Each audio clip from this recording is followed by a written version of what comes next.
নমস্কার বন্ধুরা, কাকলি রান্নাঘরের পক্ষ থেকে সবাইকে জানাই শুভ শারদীয়ার প্রীতি শুভেচ্ছা ও আন্তরিক অভিনন্দন ভালোবাসা। আজকে চলে আসলাম পুজো স্পেশাল একটা দুর্দান্ত স্বাদের রেসিপি নিয়ে। পুজোতে কিন্তু কম বেশি সকলেই নতুন কিছু রান্না করতে খুবই ভালোবাসে প্রিয়জনদের জন্য। তাই আজকে আমি তৈরি করব চিকেন কোপ্তা কারি। এই চিকেন কোপ্তা কারিটা কিন্তু গরম গরম লুচি, পরোটা, নান, রুটি, পোলাও, ফ্রাইড রাইসের সাথে খেতে লাগে অসাধারণ। তাহলে চলুন কিভাবে চিকেন কোপ্তাটা তৈরি করব সেটাই দেখে নেই। তার জন্য সবার প্রথমে এখানে আমি 650 গ্রাম চিকেন নিয়েছি, বোনলেস চিকেন। চিকেনের টুকরোটাকে ছোট ছোট করে কেটে নিয়েছি যাতে করে পেস্ট করতে সুবিধা হয়। একটা বড় সাইজের মিক্সার জারে আমি সমস্ত চিকেনটাকে নিয়ে নিলাম। চিকেনটাকে এবার আমি খুব ভালো করে পেস্ট করে নেব। চিকেনের পেস্টটা তৈরি করতে 5 থেকে 6 মিনিটের মতন সময় লেগেছে। দেখুন একদম মিহি পেস্ট বানিয়ে নিয়েছি। এবার একটা আমি বড় সাইজের বোলের মধ্যে চিকেনের পেস্টটাকে নিয়ে নিয়েছি। এবার এর মধ্যে আমি সবার প্রথমে দিয়ে দিচ্ছি হাফ চা চামচ জিরের গুঁড়ো, হাফ চা চামচ ধনের গুঁড়ো, হাফ চা চামচ গরম মশলার গুঁড়ো, 1 চা চামচ শুকনো লঙ্কার গুঁড়ো, আদা রসুনের পেস্ট 1 চা চামচ, পেঁয়াজের পেস্ট 1 চা চামচ। এখানে কর্নফ্লাওয়ার দিয়ে দেব 2 থেকে 3 চামচের মতন, হলুদ গুঁড়ো 1 চা চামচ, নুন 1 চা চামচ। দিয়ে দিচ্ছি এখানে গোলমরিচের গুঁড়ো হাফ চা চামচ আর সাদা তেল 1 চা চামচ। সব কিছু দেওয়া হয়ে গেলে এবার হাতের সাহায্যে খুব ভালো করে মেখে নেব। বন্ধুরা, হাতের সাহায্যে মেখে নিলে চিকেনটা ভালো করে মাখা হবে, মশলাটা কিন্তু চিকেনের সাথে খুব ভালো করে মিশবে। তাই এটা হাতে মেখে নেওয়ার চেষ্টা করবেন। এখানে আমি খুব ভালো করে চিকেনের পেস্টটা মেখে নিয়েছি মশলাটার সাথে। এবারে চিকেনটাকে আমি 5 থেকে 6 মিনিটের মতন রেস্টে রেখে দেব। আমি 6 মিনিট পর ফেরত এসেছি। এবারে চিকেনটা থেকে আমি কোপ্তাগুলো তৈরি করে নেব। দেখুন 6 মিনিট রেস্টে রাখার জন্য চিকেনটা কিন্তু একদমই হাতে লেগে যাচ্ছে না, তাই অবশ্যই চেষ্টা করবেন 5-6 মিনিট এটাকে রেস্টে রেখে দেওয়ার জন্য। আমি চিকেনের কোপ্তাগুলো বড় বড় করেই তৈরি করে নিচ্ছি। আপনারা কিন্তু চাইলে এর থেকেও ছোট তৈরি করতে পারেন।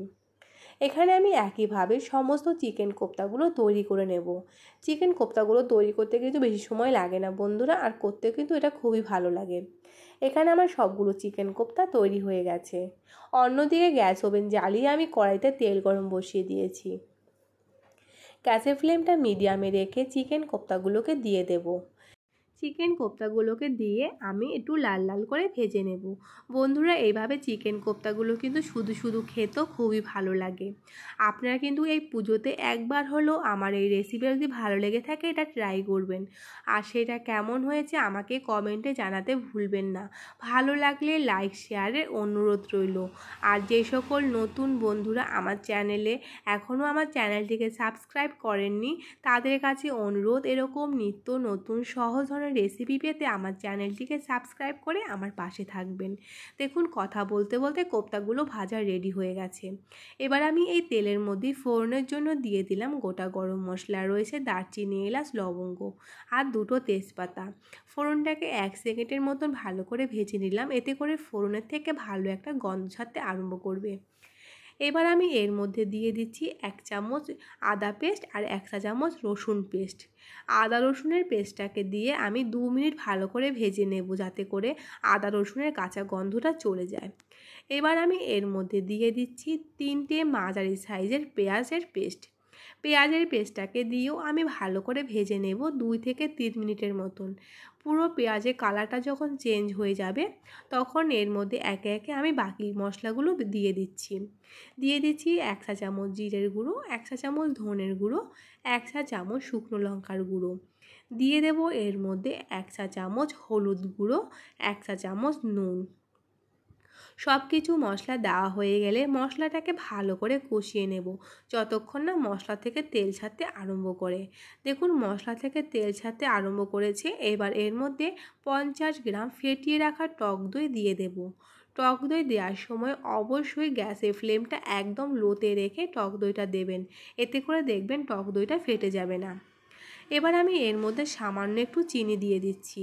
চিনিটা কিন্তু একদমই অপশনাল, আপনারা না চাইলে নাও দিতে পারেন, কিন্তু চিনিটা দিলে কোপ্তা কারির টেস্টটা খুব ভালো আসবে।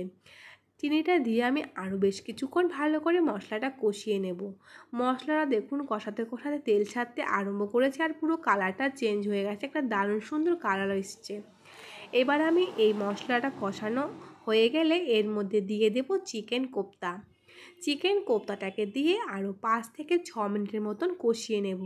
বন্ধুরা, যত মশলাটা ভালো কষানো হয় রান্নার স্বাদ কিন্তু তত ভালো আসে, তাই অবশ্যই মশলাটা কষানো কিন্তু খুবই দরকার ভালো করে। মশলাটা কষাতে কষাতে আমি এর মধ্যে 1 চা চামচ গরম মশলার গুঁড়ো দিয়ে দিলাম। গরম মশলা গুঁড়োটা দিয়ে এবার আমি এর মধ্যে দিয়ে দিচ্ছি 1 বাটির মতন উষ্ণ গরম জল। আমি এখানে আমার পরিমাণ মতন গ্রেভিটা দিয়ে দিয়েছি। আপনারা কিন্তু অবশ্যই কে কতটুকু গ্রেভি রাখবেন সেই বুঝে জলটা কম বেশি করে দেবেন। আমি এটাকে আরও 5 মিনিটের মতন ঢাকা দিয়ে দিয়েছি গ্যাসের ফ্লেমটা লোতে রেখে। দেখুন চিকেন কোপ্তাটা একদম তৈরি হয়ে গেছে। সবার শেষে 1 মুঠো ধনেপাতা কুচি দিয়ে দেব। এই চিকেন কোপ্তাটা কিন্তু গরম গরম পোলাও, ফ্রাইড রাইস, নান, লুচি, পরোটা, রুটির সাথে অসাধারণ লাগে। একবার হলেও এই পুজোতে ট্রাই করবেন, দেখে বুঝতে পারছেন কতটা লোভনীয় আর কতটা সুন্দর দেখতে হয়েছে। এটা কিন্তু একবার তৈরি করলে প্রশংসা পেতে বাধ্য। তাহলে আজকে এখানে বিদায় নিচ্ছি, আবার আসবো নতুন কোনো ভিডিওর সাথে। ততক্ষণ ভালো থাকবেন, সুস্থ থাকবেন। ধন্যবাদ সবাইকে।